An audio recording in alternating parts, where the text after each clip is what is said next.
ఇంట్లో వ్యక్తులు హ్యాపీగా ఉంటారో, ఏ ఇంట్లో ఎప్పుడు నవ్వులు వినిపిస్తూ ఉంటాయో ఆ ఇంట్లో బీరువా నిండా నగలు, పెట్టెల నిండా డబ్బులు ఉంటాయని కాదు, అద్భుతంగా వంట చేసే ఇల్లాలు అక్కడ ఉంది. కాబట్టి ఈరోజు అద్భుతంగా వంట చేసేందుకు ఒక ఇల్లాలు రెడీగా ఉన్నారు. ఆ గృహిణి, ఆ ఇల్లాలు విజయ గారు మనకు 2 రుచికరమైన వంటకాలు పరిచయం చేయడానికి రెడీగా ఉన్నారు. అవేంటో తెలుసుకుందాం.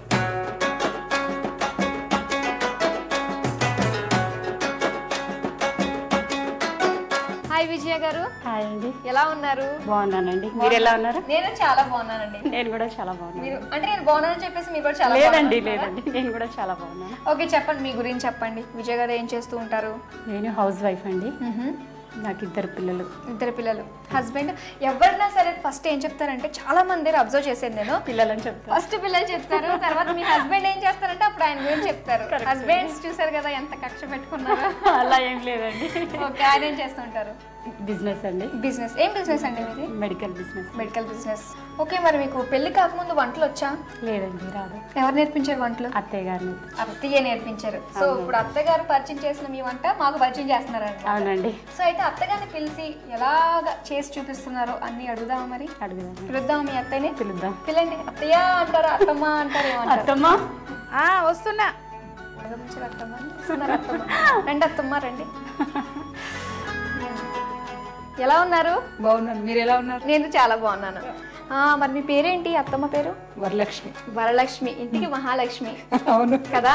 సరే, అయితే మీ కోడలు వంటలు ఎలా చేస్తారో చూస్తాను, అవి టేస్ట్ చేస్తాను. బాగుంటే మీకు చెప్తాను, బాగాలేకపోతే ఇవి చెప్తాను. సరే సరే, మీరు వెళ్ళి అలా కూర్చోండి, చూస్తూ ఉండండి వంటలని. సరేనా? వెళ్ళండి. సో అత్తయ్య గారు కూడా చెప్పారు బాగా వండుతారని. సో అదేంటో ఇప్పుడు నేను చూస్తాను. మరి మాకు ఏ వంటకం పరిచయం చేయబోతున్నారు? పన్నీర్ బీర్బల్ అండి. ఓకే అండి, మరి స్టార్ట్ చేద్దామా వంట? ఓకే. ముందుగా ఏం చేయాలి? స్టవ్ ఆన్ చేయాలి. స్టవ్ ఆన్ చేద్దామా?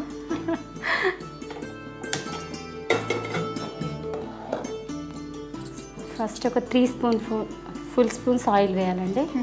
అత్తగారి దగ్గర నుంచి మక్కకి మక్క నేర్చుకున్నట్టున్నారు కదా. అలా ఏం లేదండి. అలా ఏం లేదు.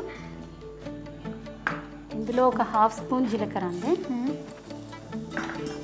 తర్వాత వెల్లుల్లి ముక్కలు, ఉల్లిపాయ ముక్కలు అండి. 1 కప్పు ఉల్లిపాయ.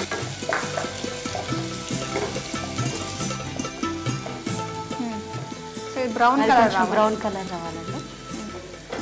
ఖాళీ టైంలో ఏం చేస్తూ ఉంటారు? Paper reading, listening music. సంగీతం ఏమైనా నేర్చుకున్నారా? లేదండి, ఏం లేదు. కాకపోతే కొంచెం సాంగ్స్ అంటే ఇష్టం అండి. ఓకే, మనకి ఇది ఉల్లిపాయలు కూడా కొంచెం బ్రౌన్ కలర్ వచ్చింది ఉంటుందండి. ఇప్పుడు మనము వెల్లుల్లి ముక్కలు, అల్లం ముక్కలు. అల్లం వెల్లుల్లి ముక్కలు. ఇందులో పేస్ట్లు ఏమి వేయట్లేదు కదండి? వేస్తానండి, అది కూడా. పేస్ట్లు కూడా ఉన్నాయి. తర్వాత ఏం వేయాలి? నెక్స్ట్ రెడ్ మిర్చి అండి, మిరపకాయలు. ఓకే, సరే. నెక్స్ట్ పసుపు. తర్వాత పసుపు అండి. తర్వాత టమాటో ముక్కలు.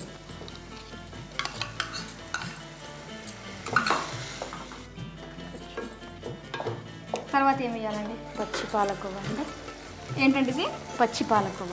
పచ్చి పాలకోవా. కోవా కూడా వేస్తున్నారు ఇందులో. కోవా మామూలుగా అంటే మనము పెరుగు వేసుకుంటాం, లేకపోతే బటర్ వేసుకుంటాం. పచ్చి పాలకోవా వేసారు అంటే టేస్ట్ ఎలా ఉంటుంది అంటారు? బాగుంటుందండి. బాగుంటుందా?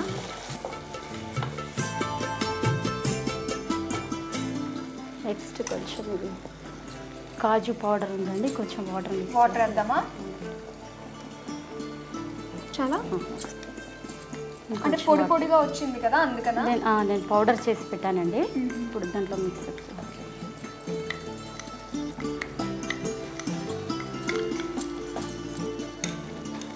నీళ్ళతో మిక్స్ చేసి కాజు పౌడర్ని ఇలా పేస్ట్లో అప్పుడు వేసుకోవాలి. తర్వాత అండి నెక్స్ట్ వచ్చేసి కొంచెం ధనియా పౌడర్ అండి. ధనియాల పొడి, జీలకర్ర పొడి అండి, వేయించిన జీలకర్ర పొడి. గరం మసాలా పొడి, అల్లం వెల్లుల్లి పేస్ట్. కొంచెం సరిపోతుందా? కొంచెం సరిపోతుంది. కొంచెం కారం అండి, నెక్స్ట్ టమాటో ప్యూరీ అండి. టమాటో ప్యూరీ అండి. సో లాస్ట్లో వేసుకోవాలన్నమాట టమాటో ప్యూరీ. సాల్ట్ అండి. ఇది ఎంతవరకు వచ్చింది? ఇది నూనె పైకి తేలుతుంది కదండి. ఇందులో ఇప్పుడు మనం పన్నీర్ పీసెస్ ఫ్రై చేసుకున్న పన్నీర్ అండి. కాజు,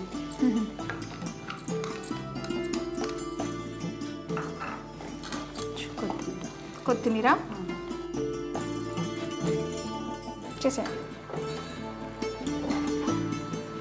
తీసేయండి, పక్కన పెట్టేసి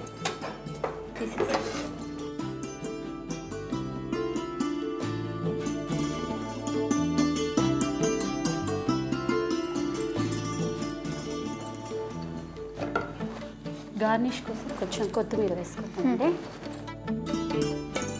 పన్నీర్ బీర్బల్ రెడీ అండి. టేస్ట్ చేసి చెప్పండి ఎలా ఉందో. ఓకే,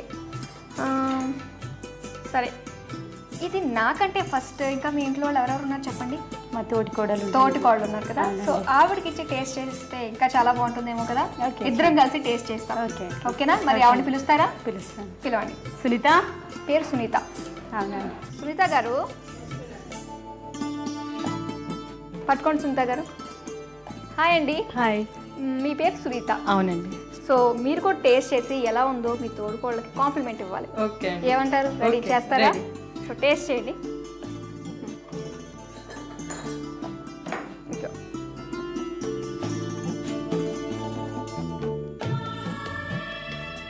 బాగుందండి. ఇప్పుడు నేను టేస్ట్ చూస్తాను.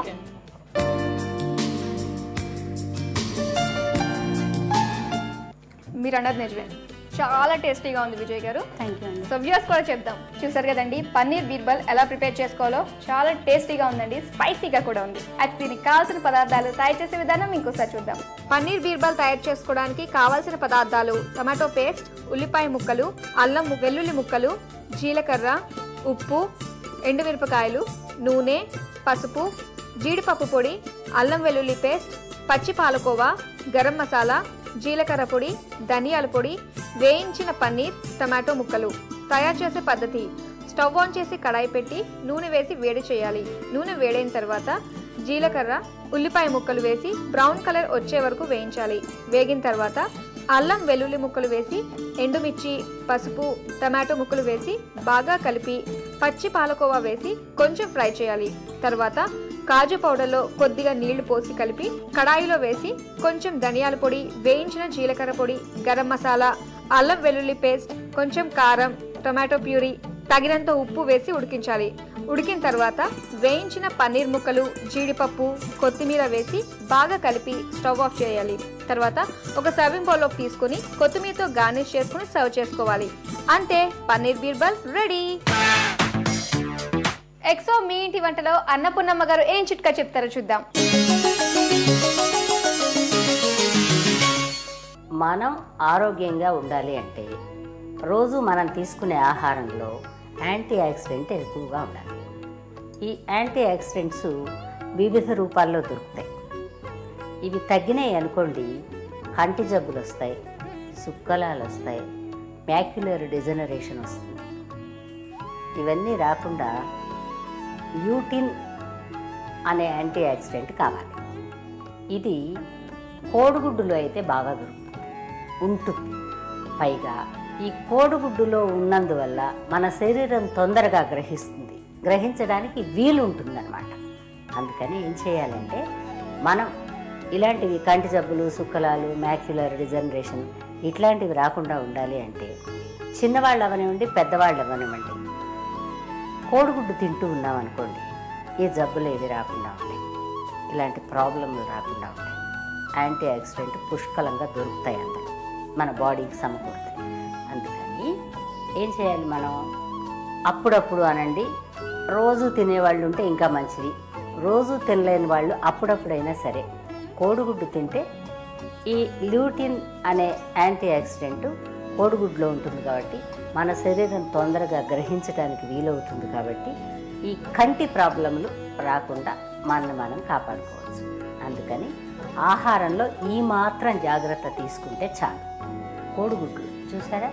ఏముంది, చాలా చవకండి. తర్వాత ఏ షాపులో పెడితే ఆ షాపులో దొరుకుతాయి. మార్కెట్ దాకా వెళ్ళాల్సిన అవసరం లేని వస్తువు కాబట్టి అప్పుడప్పుడు కోడిగుడ్డు తినండి. పిల్లలైనా పెద్దవాళ్ళైనా ముసలి వాళ్ళైనా తింటే చాలా మంచిది. తింటారా?